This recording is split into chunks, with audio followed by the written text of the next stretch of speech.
ये 2014 का ये प्रॉब्लम है।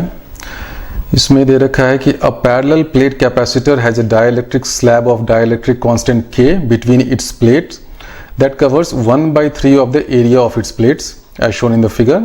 The total capacitance of the capacitor is C, while that of the portion with dielectric in between is C1. इसका C1 capacitance है, इसका C2 है. When the capacitor is charged, the plate area covered by the dielectric gets charged Q1 and the rest of the area gets charged Q2. The electric field in the dielectric is E1 and in the other portion is E2. Choose the correct option ignoring edge effects, यानी कि as पे जो effects होती हैं उसको ignore करते हुए, और इस क्वेश्चन में वन और मोर देन वन ऑप्शंस में बी करेक्ट।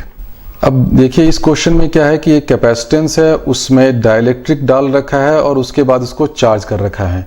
तो ये जब भी आपको कैपेसिटेंस और डाइलेक्ट्रिक का जो क्वेश्चन आए तो उस क्वेश्चन की लैंग्वेज को बहुत ध्यान से पढ़िएगा कि उसमें सीक्वेंसिंग क्या है, कि पहले कैपेसिटेंस दिया हुआ था, डाइलेक्ट्रिक भी दिया हुआ था, उसके बाद चार्ज कर रहे हैं, या उसको चार्ज पहले कर दिया फिर बाद में कैपेसिटेंस में डाइलेक्ट्रिक घुसा दिया।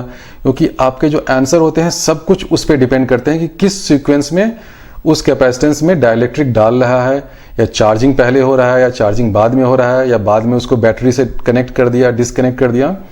तो इस क्वेश्चन में देखिए क्या हो रहा है, पहले इसमें क्या है कि कैपेसिटेंस है, उसमें डाइलेक्ट्रिक डाल दिया है, ठीक है। अब ये कहता है कि when the capacitor is charged the plate area covered, this one gets Q1, this one gets Q2।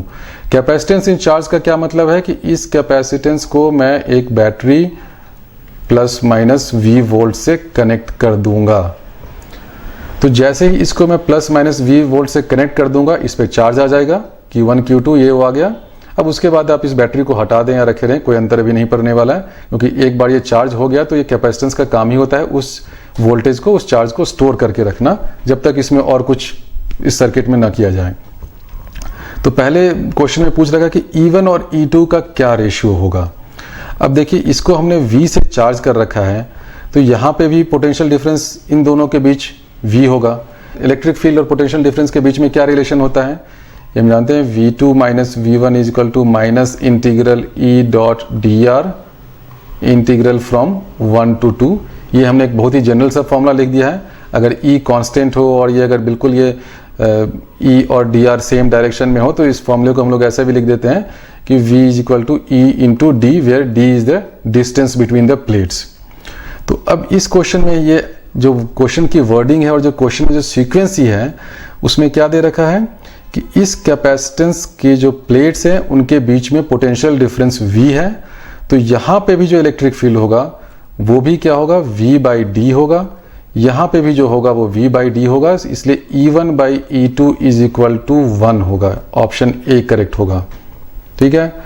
कुछ स्टूडेंट्स को ये कन्फ्यूजन हो रहा होगा, क्योंकि नॉर्मली वो हमेशा एक चीज़ को रट लेते हैं या याद कर लेते हैं कि कोई भी कैपेसिटेंस है उसमें डाइलेक्ट्रिक घुस गया, डाइलेक्ट्रिक कांस्टेंट K है, तो इलेक्ट्रिक फील्ड को वो इनिशियल से 1/K के टर्म्स में वो रिड्यूस कर देता है।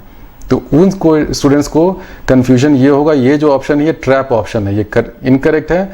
इसको सबसे पहले ये देखिए कि जो पोटेंशियल डिफरेंस और इलेक्ट्रिक फील्ड का ये जो फॉर्मूला होता है V2 minus V1 is equal to E dot dr integral between 1 and 2, ये बहुत ही बेसिक फॉर्मूला है। फॉर्मूला क्या, ये तो V की डेफिनेशन ही है।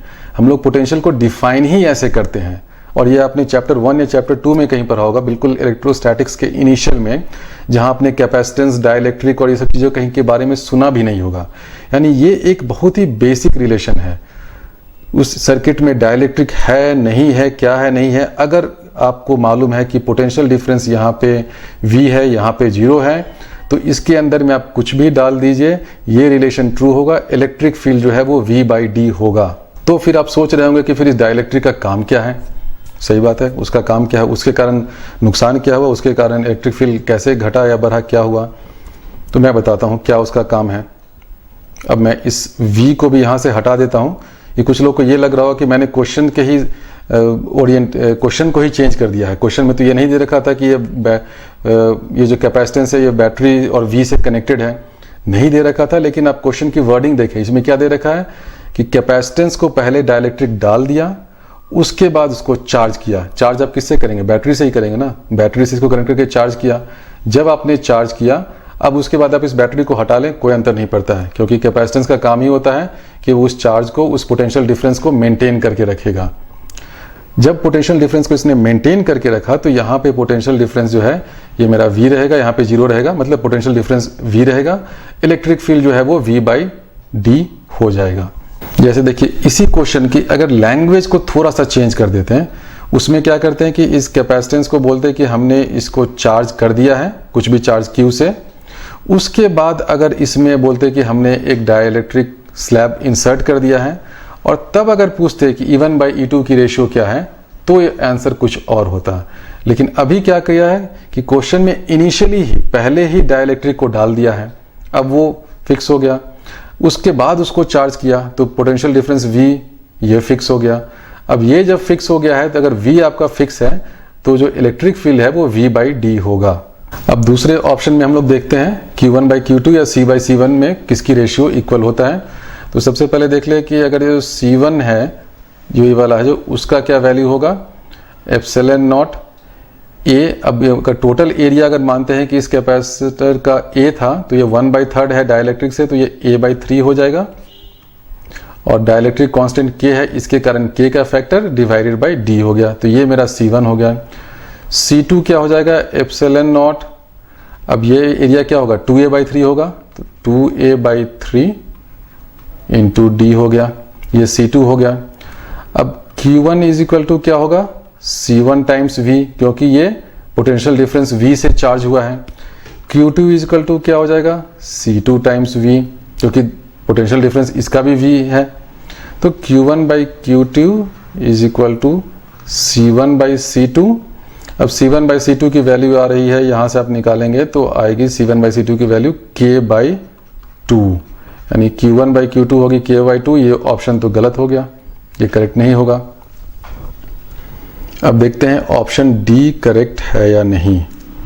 ऑप्शन डी में दे रखा है कि C/C1 की रेशियो क्या होगी। अभी देखिए ये C1 है, ये C2 है, और दोनों क्या है, दोनों पैरेलल में कनेक्टेड है, क्योंकि ये पूरा जो कैपेसिटेंस है ये सेम पोटेंशियल डिफरेंस पे, ये वाला प्लेट और ये पूरा तो पैरेलल में है, तो इनका इक्विवेलेंट C क्या होता है, C1 + C2 हो जाएगा। तो C = दोनों को जब ऐड कर देंगे तो ये K+2 का टर्म आ जाएगा, K+2, C1 + C2 को ऐड कर दें तो ये K+2, और बाकी ε0 एरिया बाई 3D तो रहेगा ही।